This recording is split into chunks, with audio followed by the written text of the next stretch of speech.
부르셨고 하나님이 내 삶의 전부라고 고백할 때도 있었지만 그러다가 하나님이 되려는 마음까지 생겨서 망한 사람들이 있습니다. 일단 성경만 봐도요, 굉장히 많은 사람들이 나오는데 누가 제일 생각나세요? 저 같은 경우에는 바로 아시죠? 바로. 영어로 하면 right now? 네, 뭐 아님 말고. 네. 네, 죄송합니다. 네, 이 10가지 재앙을 겪고도 하나님을 인정하지를 않아서 바로 홍해에 그냥 수장됐잖아요. 네. 저는 올폰에서도 다른 인물이죠.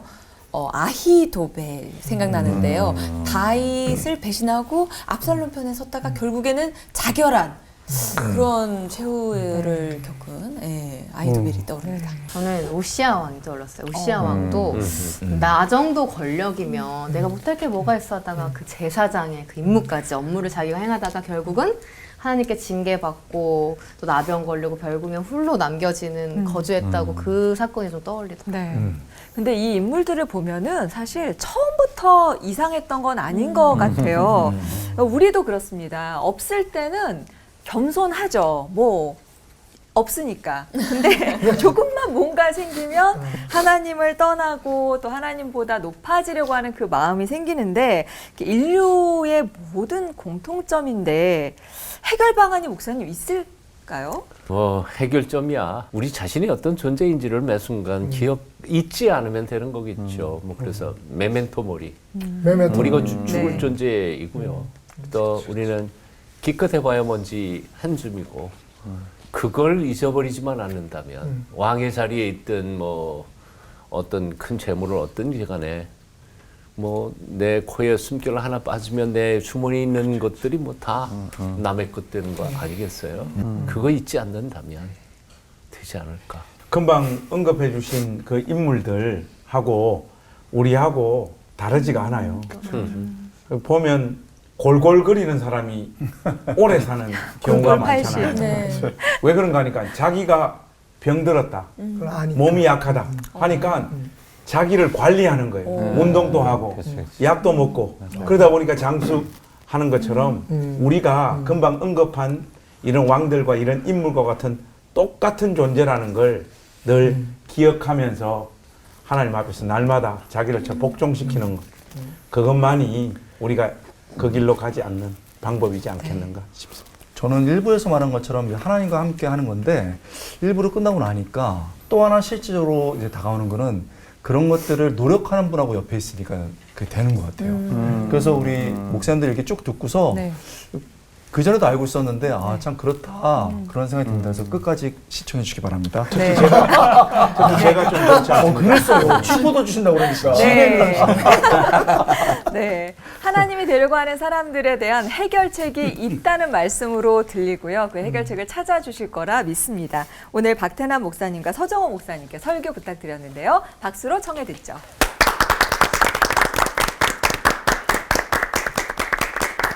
하나님의 말씀이 성경을 공부하다가 보면 이해하기가 굉장히 어렵거나 또 심지어는 논쟁의 거리가 될 수 있는 그런 난해 구절들을 만나게 됩니다. 그중에 가장 난제 중에 난제라고 생각할 수 있는 말씀이 창세기 6장 1절부터 3절까지의 말씀인 것 같아요.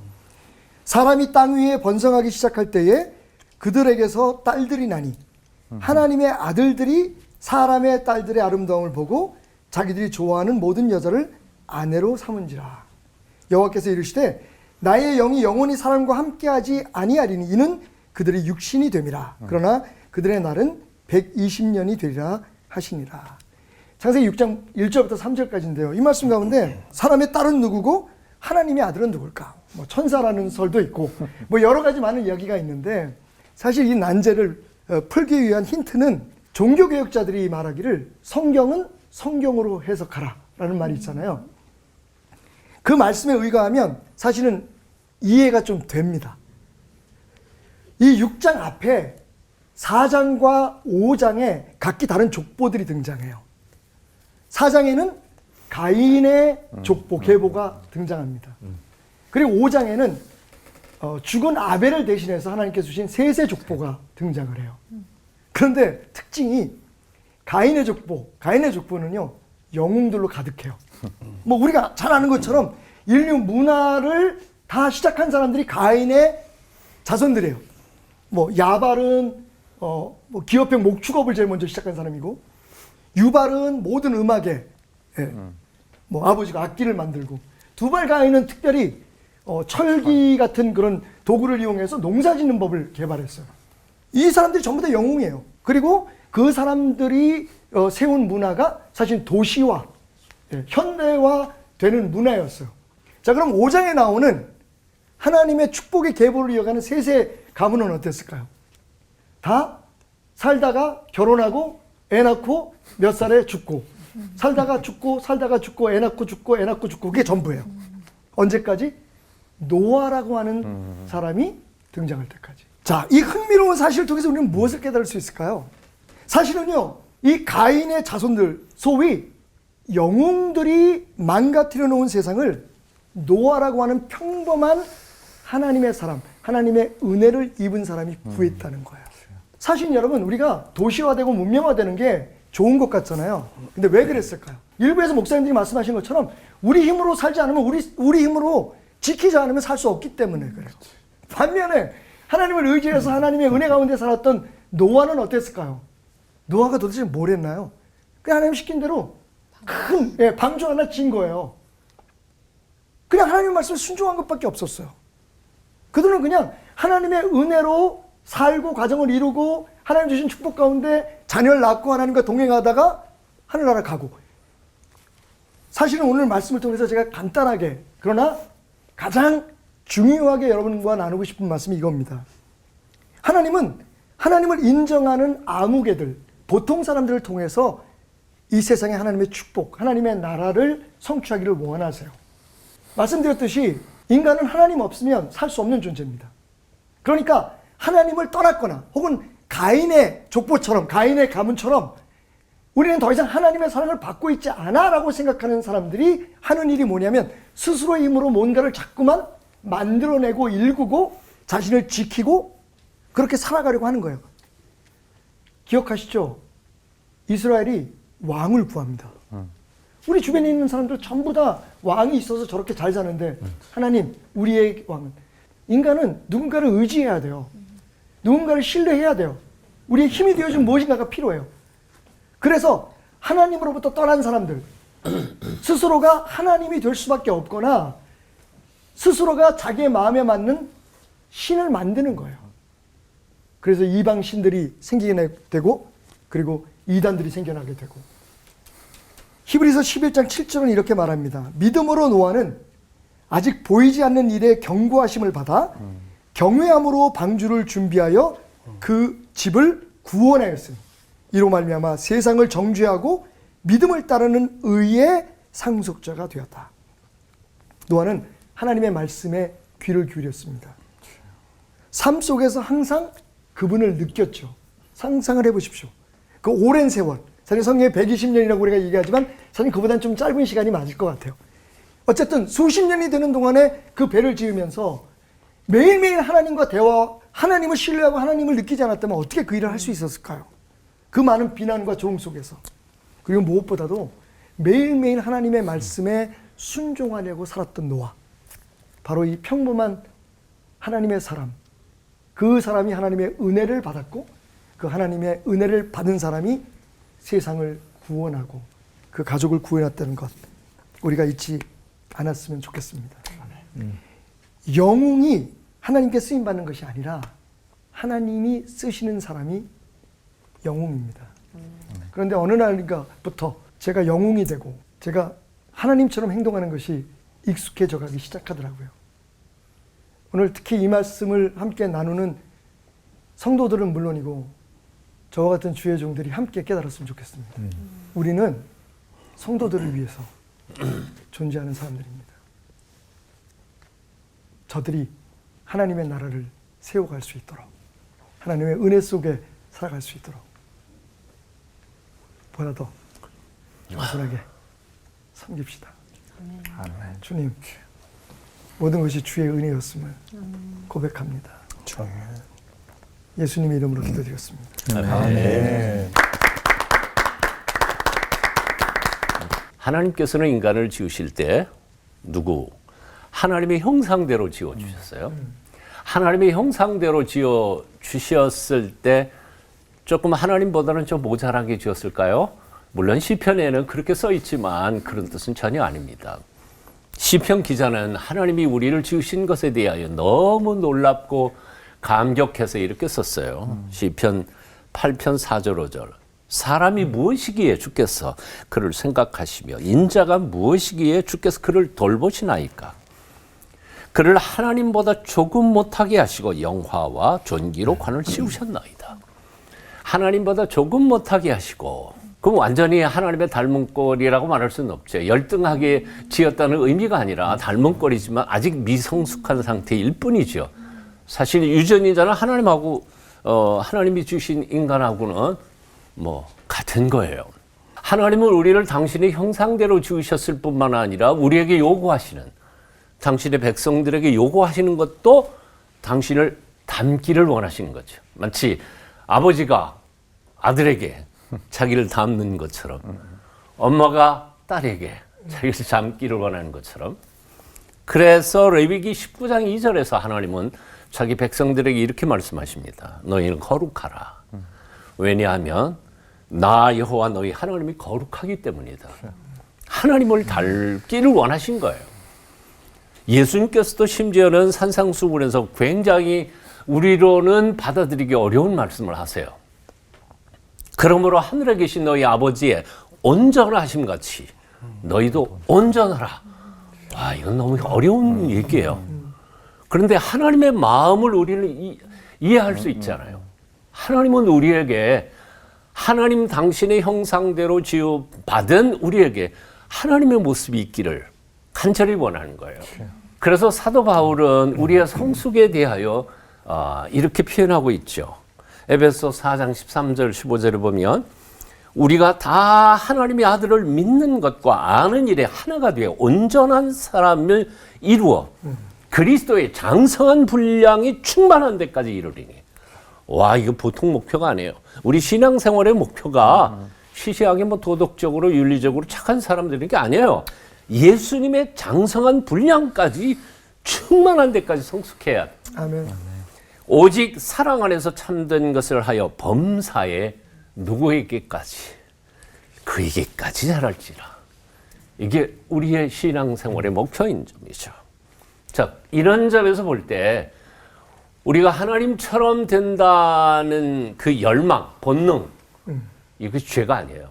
뭐가 문제냐 하면 이런 성숙에 대한 갈망을 하나님이 우리의 속에 담아주셨는데 이 본능 갈망을 변질시킨 사탄의 문제가 있는 거죠. 자, 그렇다면 이 변질된 유혹에서 어떻게 우리가 이기고 참으로 하나님이 원하시는 하나님 닮은 성숙한 하나님의 사람들로, 하나님의 아들로 딸로 살아갈 수 있는지 두 가지 비결을 함께 나누며 이래요. 첫 번째는 분수를 안 하는 거예요. 로마서 12장 3절에서 사도 바울은 이렇게 충고합니다. 내게 주신 은혜로 말미암아 너희 각 사람에게 말하노니 마땅히 생각할 그 이상의 생각을 품지 말고. 우리가 어느 정도인지를 알아야 돼요. 우리는 하나님이 아니야. 하나님처럼 하나님께서 우리를 만들어 주셨고 하나님의 형상대로 온갖 가능성을 우리에게 부여해 주셨지만 여전히 우리는 하나님의 피조물이고 우리는 흙이고 우리는 죽을 수밖에 없는 존재이지 내 인생의 주인은 내가 아니라 하나님이라는 사실을 잊지 말아야 돼요. 오직 하나님께서 각 사람에게 나누어 주신 믿음의 분량대로 지혜롭게 생각하라. 분수를 알라는 거죠. 분수를 알기만 한다면 우리가 소유가 많든 아니면 높은 자리에 올라갔든 상관없이 하나님 앞에서 우리는 하나님만을 닮아가는 겸손하면서도 하나님의 능력과 그 은혜로 우리의 삶 속에 하나님의 일을 감당하는 일꾼이 될 수 있을 줄로 믿습니다. 아멘. 아멘. 그리고 두 번째는 바로 이겁니다. 예수님의 마음을 품으라는 거죠. 빌립보 교회가 사도 바울이 너무너무 사랑했던 교회이죠. 그런데도 불구하고 완벽했던 것 같은 빌립보 교회에 문제가 하나 있었어요. 여성 지도자들의 분규 문제였던 거죠. 그 얘기를 쭉 다루면서 사도 바울은 해결책 하나를 소개해요. 바로 빌립보서 2장 5절 이하의 말씀이죠. 너희 안에 이 마음을 품으라. 곧 그리스도 예수의 마음이니 예수님의 마음을 품고 살아. 그러면 싸움이라는 건 없어. 왜 싸워요? 왜 높은 자리 다퉈요? 예, 지가 높아지려고, 지가 하나님 되려고, 남보다는 내가 높이 올라가서 남을 지배하려고 하다가 보니까 그런 마음을 품으니까 사실 이게 정말 그래요. 우리가 자꾸 높아지려고 하니까 하나님께서 낮아지신 거예요. 이게 바로 빌립보서 2장 5절부터 11절까지의 이것이 사도 바울이 쓴 것이라기보다는 오히려 그때 초대교회 당시에 찬송가였다고 그래요. 그러니까 이 말씀을 마음속에 품으면서 이르죠. 너희 안에 이 마음을 품으라. 곧 그리스도 예수의 마음이니 그는 근본 하나님의 본체시나 하나님과 동등됨을 취할 것으로 여기지 아니하시고 오히려 자기를 비워 있음에도 불구하고 없는 것으로 비워내고 종의 형체를 가지사 사람들과 같이 되셨고 사람의 모양으로 나타나서 자기를 낮추시고 죽기까지 복종하셨으니 곧 십자가에 죽으십니다. 하나님이 어떻게 죽으세요? 하나님은 죽으실 수가 없어요. 창조주가 어떻게 피조물이 돼요? 그런데 우리에게 당신의 진정한 뜻을 보여주시기 위해서 하나님 되기를 포기해버린 거죠. 분수를 하십시다.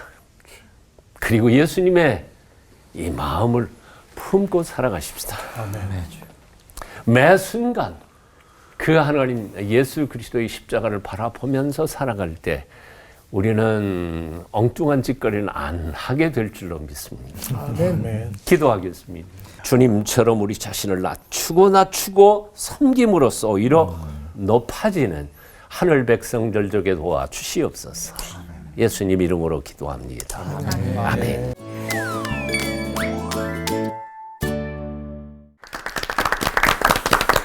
세상을 구하는 것은 스스로 영웅이 된 사람이 아니라 하나님의 은혜를 입은 사람이다 라는 말씀이 와닿았는데요. 하나님 없이는 실은 나는 아무것도 아닌 존재다. 나의 존재, 나의 분수를 아는 것부터 시작해야 될 것 같습니다. 근데도 그걸 자꾸 잊어버리고요. 내가 좀 뭘 좀 해보겠다는 마음이 자꾸 들어서 이게 문제인데 그러면 진짜 은혜에 잃어버리기 십상이잖아요. 그래서 좀 구체적으로 좀 알고 싶은데요. 우리가 하나님을 하나님으로 인정한다는 건 도대체 무엇을 이야기하는 것이며 하나님을 인정한다고 하면서 하나님이 인정하지 않는 죄를 참 많이 짓고 사는 우리인 것 같은데 좀 어떤 것들이 있는지 목사님들께서 좀 낱낱이 좀 이야기를 해주시면 감사하겠습니다. 하나님을 인정하지 않는다는 게 쉽게 말하면 하나님의 주권을 인정하는 것을 안 하는 거잖아요. 근데 제가 청년들하고 굉장히 많이 이해를 나눴었는데 그럼 도대체 하나님을 인정하지 않는 게 뭐냐, 또 인정하는 거는 뭐냐 이렇게 말하는데 저는 크게 두 가지를 얘기하고 싶어요. 내가 최선을 다하면서 사는데 하나님께서 주신 삶을 최선을 다해서 사는데 내가 원하는 거를 타이밍을 안 하는 거예요. 때와 방법을 하나님께 맡기는 거예요. 하나님 내가 반드시 이때 우리 권사님들 반드시 때로는 이때 우리 아들이 꼭 반드시 12월에 결혼해야 됩니다. 이런 거는 사실 하나님의 주권을 인정하지 않는 거죠. 그리고 또 반대로 우리 집사님들 같은 경우 우리 아들이 꼭 이렇게 잘 돼서 하나님께 영광을 돌려야 됩니다. 그건 방법을 결정한 거잖아요. 그러니까 주도권을 이제 우리가 진 거예요. 이때 이 방법으로 이렇게 한다는 거예요. 근데 그건 아니고 우리가 성숙해지면서 소망은 해봅니다. 노력은 해봅니다. 그러나 하나님의 뜻에 따라서 살아보고 우리가 원하는 걸 해보지만 그 때와 방법을 이제 하나님께 맡기는 거예요. 우리는 성공할 때만 하나님께 영광 돌리는 것 같잖아요. 그렇지 않아요. 시편 말씀 보면 너무도 어렵고 힘든 사람인데 끝까지 하나님을 붙드는 것 속에서 하나님의 영광이 드러나요. 때를 기다리면서 시몬 같은 사람 자기 평생을 기다리면서 하나님께 맡긴다고 하는데 그 모습이 우리에게 하나님의 영광을 보게 하는 거죠. 그래서 우리가 하나님을 정말 신뢰하고 의지한다면 때와 방법을 하나님께 맡겨야 된다. 멋있습니다. 하나님을 하나님으로 인정하는 것은 우리 관계를 통해서 이렇게 유추해 보면 충분히 알 수 있을 것 같아요. 결혼해서 살다 보면 부부 싸움 할 때가 많잖아요. 당신은 한테 내가 남편이야? 당신한테 내가 아내야? 막 이럴 때가 있잖아요. 그럼 뭔가 하면 아내 대접을 안 한다는 거예요. 남편 대접을 안 한다는 거예요. 보면 우리가 하나님을 하나님으로 인정한다는 것은 하나님께서 우리 삶의 모든 영역의 중심이 되신다는 것이죠. 근데 하나님을 우리 삶의 중심되는 자리에 놓지 않고 내가 그 중심되는 자리에 앉는 날들이 많죠. 그때는 반드시 어떤 열매가 나타나는가 하면 하나님 마음을 상하게 합니다. 그리고 오만방자하게 행동하고 성경에서 말하는 수많은 사람들이 잘못 갔던 그 삶의 열매들이 우리 삶에도 고스란히 열매 맺히는 거죠. 그래서 하나님을 우리 삶의 중심에 두고 내 말과 행동 모든 근원 그 가장 핵심에 하나님을 묵상하고 생각하면서 행하는 것 그것이 하나님을 인정하는 것이죠. 아멘. 아멘. 신앙 생활에 있어서 확실한 게 있을까요? 불확실성의 시대라고 말하지만 우리 신앙조차도 사실은 확실하지 않아요. 내일 일은 날 몰라요 하고 가는 게 신앙의 길이니까요.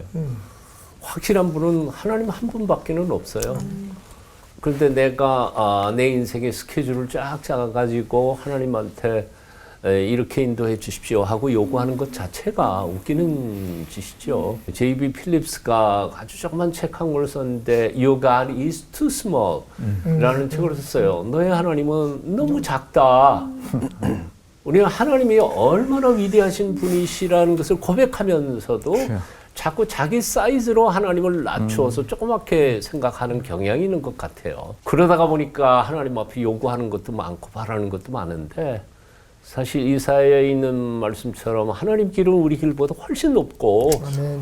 인도하시니까 저는 이런 생각을 하죠. 로마서 8장 28절에 있는 말씀처럼 하나님께서는 모든 것을 합해서 가장 좋은 것 만들어 가고 계신다. 현재 진행형인데 지금도 그러니까 우리가 실패하는 것도 합해서 또 내가 심지어는 내가 실수한 것조차도 하나님 앞에 정직하게 바로 서서 하나님 뜻대로 살아가 보려고 몸부림칠 때 하나님은 전부 다 합해서 가장 좋은 것 만들어 가시는 거 믿고 아멘. 맡겨놓고 한 걸음씩 순종하면서 살아가는 삶이어야 되지 않겠나 그런 생각이 들어요. 매번 목사님 말씀 들으면서 예수님 말씀이 떠오르서 십자가 위에서 그러나 내 원대로 마옵시고 아버지 원대로 하옵시고. 아멘. 모든 걸 맡겨야겠어요. 또 질문이 있는데요. 하나님이 되려고 하는 죄의 유혹은 도처에 깔려 있고 까딱하면 넘어지기 쉽고 넘어가기 쉬운데 하나님은 또 바로 터치하시지는 않으시는 것 같거든요. 도대체 언제까지 또 어디까지 기다리시는 건지 권우 목사님이랑 김간사 목사님의 생각이 듣고 싶습니다. 돌아오실 때까지 기다리시죠. 아멘. 그리고 하나님께서 우리가 죄 가운데 뒹굴고 하나님의 영광을 강탈하고 우리의 즐거움을 쫓아 사는 그 시간들 속에 우리의 행한 대로 갚지 아니하시는 그 긍휼 때문에 그 죄를 짓고 있는 날들 속에서 또 우리가 죽지 않고 호흡하고 살았던 거예요. 그것이 깨달아지는 어떤 시점이 있죠. 그때까지 하나님께서는 기다리고 계시는 거죠. 그 믿지 않는 분들과 믿는 분들이 다른 것 같아요. 로마서에 보면 저들의 행위대로 살다가 자기의 깨에 빠지고 사망에 이르고 멸망에 이르길 때까지라고 말했어요. 그러니까 그 하나님이 그렇게 하는 게 아니라 본인들이 스스로 그렇게 하는 거예요. 하나님 없이 사는 사람들은 하나님이 결국 돌이키고 이런 것들을 모르기 때문에 자기 꾀에 빠지고 그리고 자기가 스스로 멸망에 이를 때까지 그냥 두시는 거예요. 근데 두신다는 표현이 그렇다고 해서 안 먹어주신다는 게 아니고 계속 말씀하시지만 마음이 너무 굳어져가지고 그것까지 부인하면서 결국 자기가 행한 대로 받는 거예요, 벌을. 그렇게 되는 겁니다. 그러니까 정말 하나님을 모르고 하나님처럼 되려는 사람들 멸망에까지 이를 수 있고 아픔에까지 이를 수 있습니다. 그게 성경 말씀이에요. 그러면 믿는 분들한테는 어떻게 하냐? 비슷하게 고생하게 놔두시기 때도 있어요. 그런데 말씀하신 것처럼 돌이키신다는 거예요. 이게 그 비유로 나와 있죠. 아버지한테 재산 주세요. 못 준다. 아, 재산 주세요. 아버지 살아계신데 다 받아야겠어요. 그건 아버지 죽으라는 얘기군요. 결국 그렇게 갔어요. 그런데 나중에 아버지 없는 집을 떠나서 사는 삶이 얼마나 비참한 삶인 줄 알았어요. 돼지하고 먹을 거 놓고 막 싸우면서 나중에는 나 돌아가야 된다. 이렇게 된 거예요. 그래서 믿는 분들에게는 하나님께서 바로바로 혼내고 이렇게 하지 않아요. 하나님은 되게 크신 분이에요. 우리의 어떤 그 선택도 존중하십니다. 그래서 돌이키길 바라시고 계속 기회를 주시고 은혜를 주시는데 우리가 마음이 굳어서 계속 가요. 근데 믿지 않는 분들하고 차이는 뭐냐면 어떤 순간에 내가 하나님께 붙들려 사는 인생, 주권을 인정하는 삶도 되게 어렵지만 하나님 없이 사는 삶은 더 어렵구나. 맞아요. 그거가 팍 깨달아져요. 하나님 없으면 자유로울 것 같죠? 세상에 묶여 살아요. 잠깐 자유로운 것 같지만 내가 하나님 없이 막 달려가면 돈 벌 것 같죠? 아니요. 세상에 낯이 빨보여. 그래서 하나님은 우리 믿는 분들에게는 그냥 계속 돌이키면서 그렇지만 계속 고집하면 좀 놔두세요. 그러나 결정적으로 나 하나님 없이 살 수 없구나. 그 지경까지 이제 가게 하셔서 그때 길을 딱 여십니다. 근데 그때까지 가지 않으셨으면 좋겠어요. 신학적으로는 어떤지 모르겠는데 사실은 하영조 목사님이 이런 재미있는 말씀을 하신 적이 있으세요. 아직 믿음이 없고 미숙한 사람에게는 오래 참으신다. 하지만 하나님의 은혜를 깨닫고 목사가 됐고 이렇게 신앙적으로 성숙한 사람들은 같은 범죄를 해도 무섭게 참지 않으시고 때리신다. 그러니까 정신 바짝 차려가지고 깨달은 사람은 그만큼 하나님 앞에 드려야 할 것이 많은 거죠. 또 하나님에 대해서 알고 있는데도 하나님처럼 높아지고 싶은 마음, 높아지려고 하는 것들이 그 안에 있고 또 근데 하나님께서는 또 하늘 보좌를 버리고 말씀이 육신이 돼서 이 낮은 곳으로 또 오시고 그러니까 이게 참 이 간극이 너무 큰 거예요. 너무 반대로. 이 아이러니를 도대체 저희는 어떻게 해석을 하고 어떻게 받아들여야 될지 박태남 목사님하고 서정호 목사님께서 좀 재미있는 이야기했는데 저희 그 딸 내외가 그 코로나 이전에 말레이시아 선교사로 몇 년 가 있었어요. 이제 코로나 때문에 철수하긴 했는데 그때 이제 제가 그 사역지에 갔다가 보니까 중국계 말레이시안 중에서 이제 불교 가정에서 자랐는데 이제 뼛속까지 불교였는데 이제 우리 그 딸 내외 선교사들을 통해서 이제 예수님에 대해서 알아가는 친구들이 있었어요. 그 중에 한 자매에게 제가 물어봤어요. 이제 그 복음을 전하려고 이제 말을 시작해야 되니까, 마무리해야 되니까. 그 자매 이름이 마리아였었는데, 마리아, what do you think difference between Jesus and Buddha? 그러니까 부처님과 예수님 차이가 뭐라고 생각해? 그랬더니 이 마리아 자매가 이렇게 생각하더니 maybe hairstyle? 우리는 그 차이를 알고 있나요?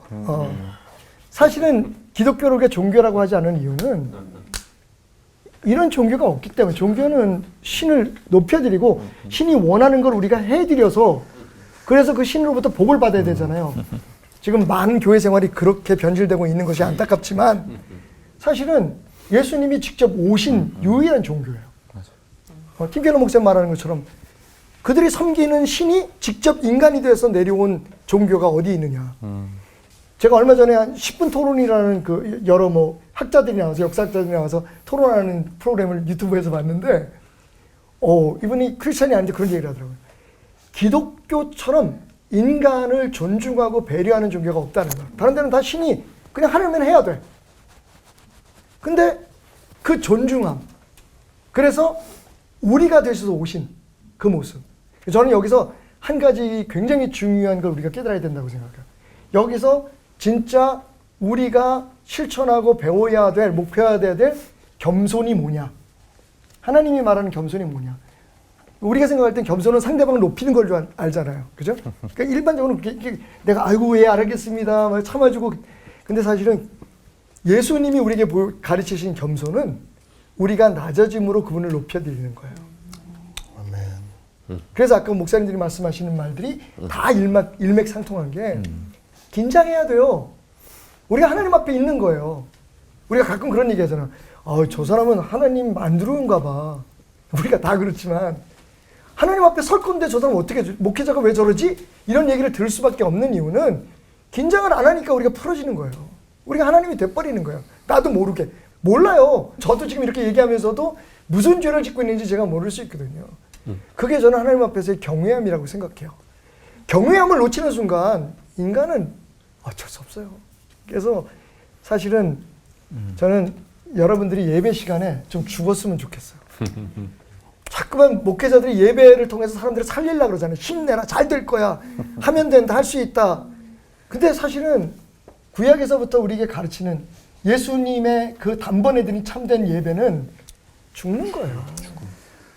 그 매일매일 하나님 앞에 죽는 경험이 있어야만 우리는 하나님의 자리를 넘보지 않을 수 있다고 저는 감히 생각합니다. 어떤 분들은 제가 비관적인 목사라고 생각할 수도 있겠지만 사실 그 경외함이 우리에게는 이제 없어요.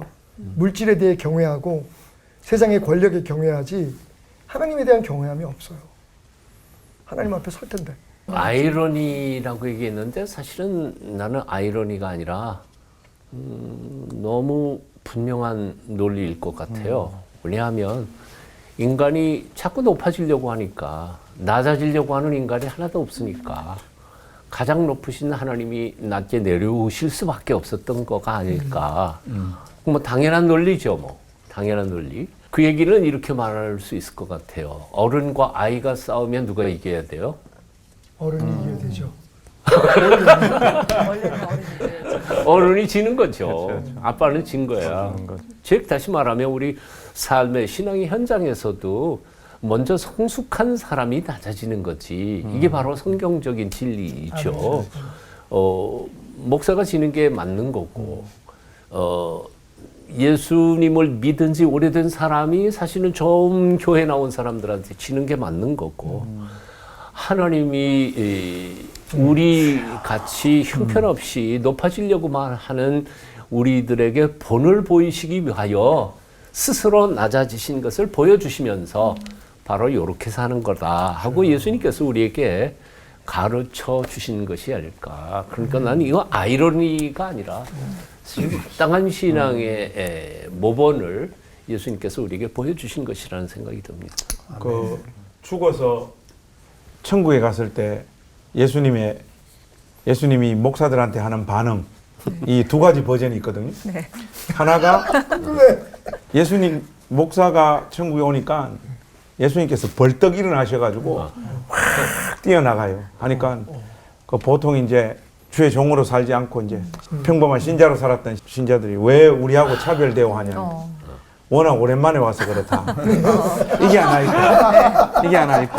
목사들 워낙 오랜만에 몰랐는데 와서 그렇다. 하나 버전이 더 있어요. 하나 버전이. 그게 뭔가 하니까. 목사님이 천국에 이렇게 오셨는데 예수님이 안 일어나시는 예수님 왜 목사님이 왔는데 왜 당신의 종을 환영을 안 합니까? 그러니까 내가 일어나면 내 자리에 앉을까봐. 제 앉을 것이고. 세상에. 주여, 우리 얘기니까 이렇게 편하게 할 수 있는 거예요. 오늘은 뭐 이거 목사들 망신시켜. 죄송합니다, 형님. 네. 아니. 근데 정말 우리 안에 있는 그 욕망을 다스린다는 게 얼마나 어려운 건지 생각하게 되는데요. 참 신실했던 사람도 어느 날인가 변질돼서 그 많던 은혜를 잃어버리는 모습을 종종 보게 되는데 은혜가 사라지는 걸 경험해 본 사람은 아마 그 아찔함을 알 것도 같습니다. 마주 씨는 어떻게 이 아찔함을 아실까요? 아우, 저를 지목해가지고 그렇게 찔리게 저를. 그 얘기하라. 네, 저는 겪어본 것 같거든요, 제가. 진짜 모태신앙, 말로만 모태신앙이고, 모태신앙이었을 때, 믿음이 별로 없었을 때, 하나님이 계신 건 알겠는데, 계시다면 나를 내버려 두시지 않겠지? 한번 저 지켜보세요 했는데, 제가 그렇게 막 삐뚤어졌어요. 근데 다행히 제가 신앙이 별로 그렇게 두텁지 않아서 오래 기다려 주셨더라고요. 네, 다행히 이제 돌아와가지고 지금 이 자리에 설 수 있는 건데 성경을 읽다가 제가 깜짝 놀란 게 로마서 1장 28절에 마음에 하나님 두기를 싫어하며 하나님이 마음을 내버려 두사 합당하지 못한 일을 하게 하셨으니 하나님의 무관심이 있을 수도 있구나라는 생각이 들어서 조금 절대 겪고 싶지 않았지만 어쨌든 다시 돌아와가지고 저는 이 얘기를 할 수 있는 건데 귀한 목사님들은 어떠실까 궁금하거든요. 그래서 아차 내 마음에 하나님이 안 계시는구나. 이제 하나님이 나를 안 쓰시겠구나 싶어서 하늘이 샛노랗게 보였던 적이 있었다, 없었다? 질문 드리겠습니다. 하나, 둘, 셋. 또 나중에 질문이 대답, 나중에 대답해야지. 아니 또 질문이 또 복잡해져. 그러니까 또 목사님. 하나님이 안 계시다 그렇게 느낀 적은 없었고 그러나 내 마음속에 한 번 들어오신 하나님께서 내 마음 한쪽 구석에서 참 나 때문에 슬퍼하시겠다 하는 느낌은 많이 느끼고 살았죠. 있다 없다 그 얘기가 아니라 나 때문에 하나님의 마음 많이 아프시겠다. 그래서 뭐 통곡하고 울 때도 많이 있었고 뭐 그랬던 겁니다. 뭐 하나님이 계시다 안 계시다 그런 건 아니었던 것 같아요. 개념 자체가. 잘 될 때 조심하셔야 돼요. 이 말씀 보면서 사실은 하나님이 우리를 벌 주시는 건 어렵지 않아요. 지금 내리시는 은혜를 걷어가시면 돼요. 그러니까 아무것도 안 하시면 사실은 그게 저주인 거예요. 근데 그게 뭐 여기 사역자들이시니까 우리 목사님들 얘기만 하도 많이 해가지고 여기 찬양 사역하시고 또 문화 사역하시니까 여러분들 잘 나가는 건 너무 좋아할 필요 없어요. 하나님 그냥 내버려 두시면 이게 하나님 뜻이 아닌데 막 세상에 휩쓸려서 막 세상에 어울려서 막 이렇게 살아가는데 잘 나가. 인기가 막 좋아져. 돈 많이 벌어. 그냥 내버려 두시는 건 오늘 이 로마서 1장 18절 말씀처럼 그게 저주예요. 목회도 잘 되는 게 다 좋은 거 아니에요. 그게 저주일 수 있어요. 그러니까 진짜 하나님이 사랑하시면 아까 목사님 말씀하신 것처럼 가만 안 두시는 게 맞거든요. 그리고 우리가 그걸 은혜로 알아야만 하나님이 지속시켜 주시는 거예요. 그래서 제가 이제 드리고 싶은 말씀은 이 말씀이 진짜 맞아요. 태양이 지금 빛을 잃는다고 생각해 보세요. 비가 안 온다고 생각해 보세요. 저주잖아요. 우리의 일상 속에 하나님의 은혜가 멈춰져 버리면 와우, 그게 저주인 거죠. 하나님 버려두신다는 건 무서운 거예요. 무서운 거예요. 여기 이제 질문대로 내 마음에 하나님이 안 계시는구나. 이제 하나님이 나 안 쓰시겠구나. 매일매일이 이런 날이죠. 뭐 보면 잘 안 되니까. 내가 뜻하는 대로 원하는 대로 잘 안 되니까. 하나님이 내 삶에서 삭제되어진 듯한 날들이 거의 매일매일이에요, 저는. 그런데 그 본해퍼가 그런 말을 했어요. 하나님 없이 하나님 앞에서.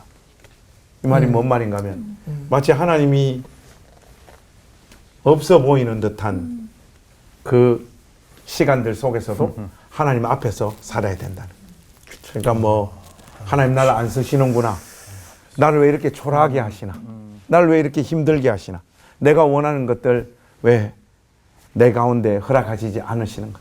이렇게 느껴지는 날들도 하나님 앞에서 신실하게 사는 것. 그것이 신자됨의 자세라고 생각해요. 그게 진짜 믿음 아닐까요? 맞아요. 하나님 나타나셔가지고 내 여기 있다. 이렇게 하나님 살아계심을 우리가 그때그때 느낄 수 있는 방식으로 우리 가운데 계시하고 나타내 주신다면 우리 중에 하나님 제대로 안 섬길 사람은 어디 있겠습니까?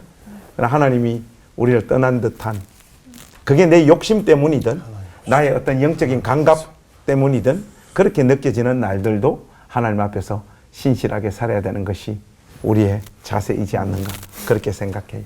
하나님이 나 안 쓰시겠구나 하는 절망은 사도 바울도 느꼈습니다. 오라 나는 공고한 죄인이다. 내가 오히려 복음을 전하고 나는 버림을 받을까 한다. 그러니까 내가 전한 대로 살지 최선을 다하지만 나의 부족함을 인식했기 때문에 느낀 거거든요. 그러나 나중에 보면 결론은 뭐냐면 누가 그리스도의 사랑에서 나를 끊을 수 있겠냐 하는 게 핵심이에요. 저는 저의 부족함이 커질 때 하나님의 사랑이 깊어져요. 그리고 저는 사실 하나님이 부족해도 쓰실 것 같아요. 그게 그냥 제 믿음이에요. 그거는 제가 대단해서가 아니고 내가 하나님을 붙잡고 있기 때문에 그렇다는 거예요. 제가 자꾸 말하지만 하나님 앞에 두려움은 가져야 돼요. 그리고 떨어야 돼요. 그게 최선 다해요. 근데 우리는 그래도 넘어지는 아이 같아서 넘어져요.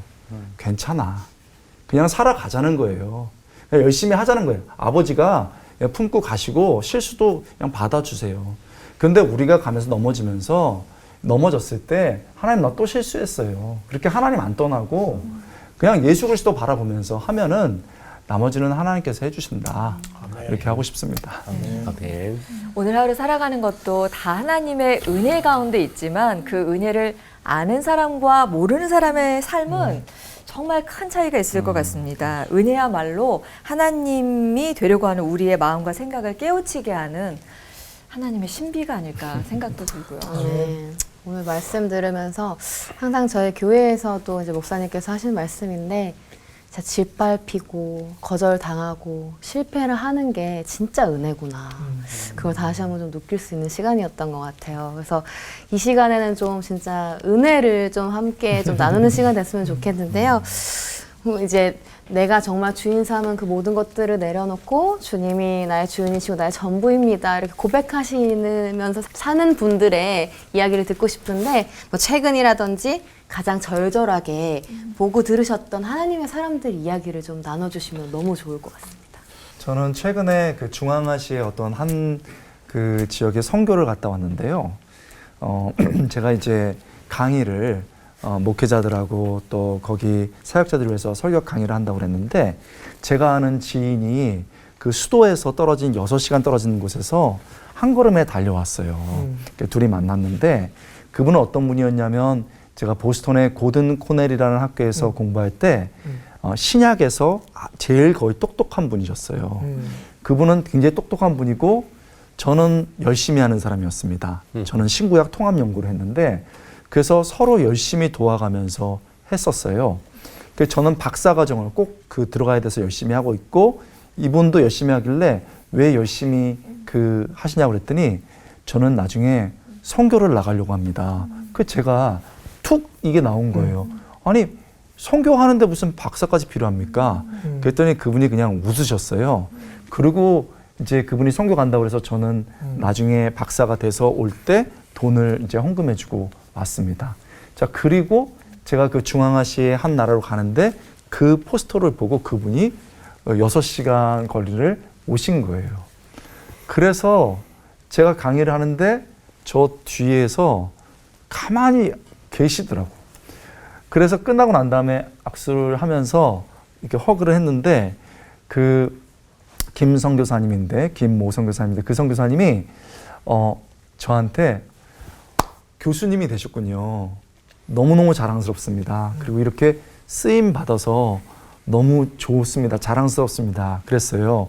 그래서 저는 우리 김 목사님은 무엇을 하고 계십니까? 그랬더니 저는 제가 꿈꿨던 대로 선교사가 됐습니다.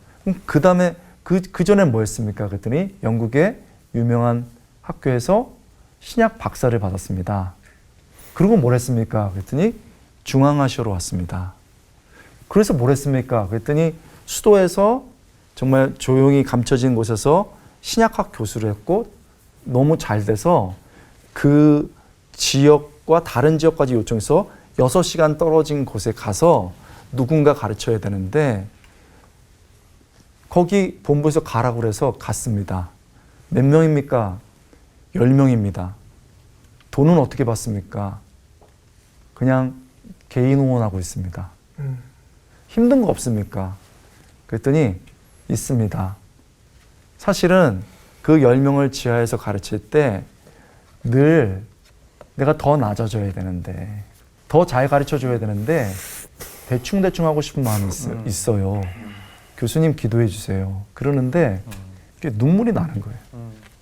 근데 그 얘기를 하는데 전혀 위축되지 않았어요. 저도 그분을 전혀 무시하는 마음이 없었어요. 저는 그분을 존경하는 마음이 있었고 선교지까지 저도 이제 재능 기부를 하고 왔으니까 그분도 온 거예요. 그러면서 서로를 얼싸 안으면서 우리 이렇게 살자. 그런 거예요. 그래서 저는 그분의 삶을 통해서 진짜 하나님같이 되는 걸 내려놓고 하나님의 사람이 어떤 사람인지 하나님의 향기, 예수의 향기를 이제 본 거예요. 그래서 저는 너무 그게 은혜가 됐어요. 그래서 지금 이제 다음 주에는 만날 것 같아요. 만나게 되는데 여러분 주위에 못된 사람, 하나님처럼 사는 사람만 있는 게 아니에요. 우리가 나누고 있는 사람들, 그런 사람들과 함께 계셔주시고 들어주시고 여러분도 그 길로 들어가 주세요. 의외로 행복합니다. 지금까지는 다 은혜로운 뭐 간증들인데 사실은 제 얘기는 조금은 은혜롭지 않을 수도 있는 이야기입니다. CBMC라고 사업가들과 성경 공부를 뭐 거의 한 20년 했나요? 근데 그 중에 한 분이 장로님이신데 사업을 정말 잘하셨어요. 근데 이분이 뭐 골프도 좋아하고 또 자기 밑에 있던 사람을 아들보다 더 신뢰하는 사람이 있었는데 완전히 맡겨놓고 골프 치러 해외로 다니시던 어른인데 어느 날인가 왔는데 그 밑에 있던 그야말로 신복부와 아들보다 더 믿었던 그 친구가 돈을 다 말아가지고 해외로 도망가 버린 거예요. 그 처절한 마음을 안고 그날 아침 성경 공부하고 제 테이블 옆에 있었는데 그 장로님이 하시는 말씀이 이래요. 하나님이 우리 보고 형제를 사랑하라고 했지 믿으라고 하지 않았는데 나는 너무 우매해서 하나님을 신뢰하기보다는 사람을 너무 믿었습니다. 사람은 사랑의 대상인지 신뢰의 대상은 아닌 것 같습니다. 그 고백이 제 마음에 꽉 들어오더라고요. 그 말이 맞는 것 같아요. 하나님만이 우리의 신뢰의 대상이지. 그 순간에 비록 사업은 다 힘들어졌긴 했으나 그 장로님의 얼굴, 그의 고백 통하여 참 많은 은혜를 받았던 기억이 있어요. 얼마 전에 그 7살 난 우리 손자가 감기가 아주 심하게 걸렸어요. 그래서 막 그 힘들고 아파하고 막 코도 막히고 그러니까 이제 엄마가 옆에서 딸이 굉장히 바라보면서 안쓰러워하는데 이렇게 제가 옆에 앉아 있었는데 그 아이가 그러는 거 엄마 미안해.